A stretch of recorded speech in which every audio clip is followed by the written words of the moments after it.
you have a 98,000 something on your Instagram in 2019, 98,000 followers, right? And Yep. in 2024 you have over around 1 million followers. It's a 10x growth or more than that. So how did you create engaging content that actually helping you to grow this massively over the period of time? And it's 5 years is a, I don't say it's a very long time, it's just a short period of time where you have achieved this milestone. So how did you approach creating content that help you to grow this level?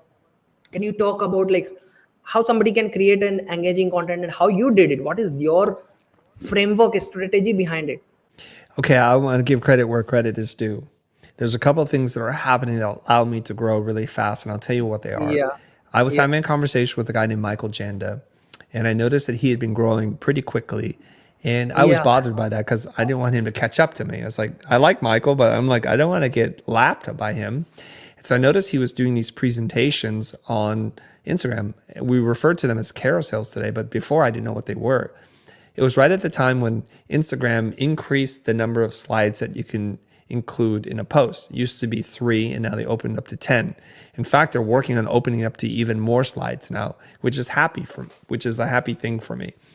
So what I could deduce from what Michael was doing was he was taking concepts from his book and he was translating them to like these mini keynote presentations. And I was talking to him, I asked him lots of questions about it. And he goes, Chris, you should do this. I'm like, I should do this. In fact, I have at that time dozens, not 100, but dozens, maybe 30 or 40 keynote presentations I've done.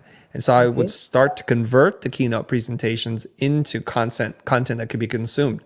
There was a real challenge here because when you make content for a presentation, you're talking. But when you're looking at a carousel, you're not doing any talking. So I had to kind of figure out, well, what is it that I was going to say about this slide that I can translate easily? The mistake that I made at the beginning was I tried to teach too much in the carousel, and I think it was mentally fatiguing and just it wasn't working. So I learned the lesson that if you make the content light enough that it's fun and they can move through it and they can learn something quickly, then you've done something good. So as Yes. soon as I started doing that and doing it on a consistent basis, like 3 to 4 posts a day, my account started to grow really fast. And I kept doing this for a period of about 2 weeks. And I picked up something like 20,000 new followers in 2 weeks, which was crazy for me because I don't even know if I had 20,000 followers at that point. Yeah. And I did it in 2 weeks. So now I kind of knew the formula. So I just kept doing it for a period of time. The problem is it's all kind of consuming. Like how you can write 4 posts, 5 posts a day. There's a lot to do. And so I was ignoring running the company. I was just making carousel posts.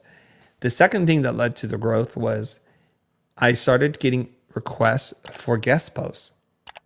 So I started featuring other people's posts on my timeline, which gave them new followers, but also got me new followers. So the combination of those 2 or 3 things happening at the same time allowed my account to grow really fast. The second feature you talk, The guest which is posts, guest post, yeah. So it is kind of invite feature we have right now on Instagram. it's not a feature. What people do is they would submit their slides to me. I would make comments, and the ones that I liked, if it was approved by me, then I would then share on my feed, and then I would Okay, tag them and mention this is a guest post by this person. got it. So to date, some of my highest engaged, highest follower posts were not even created by me. They're created by other people. So the way that it works is they spend days, weeks, or months working on one post instead of like me doing 5 posts a day. So I can have their very best thinking and then I can bring it over. And sometimes I would redesign it or give them critique on how they can make it better. And then I would post it on my account. They would gain followers and I would gain followers.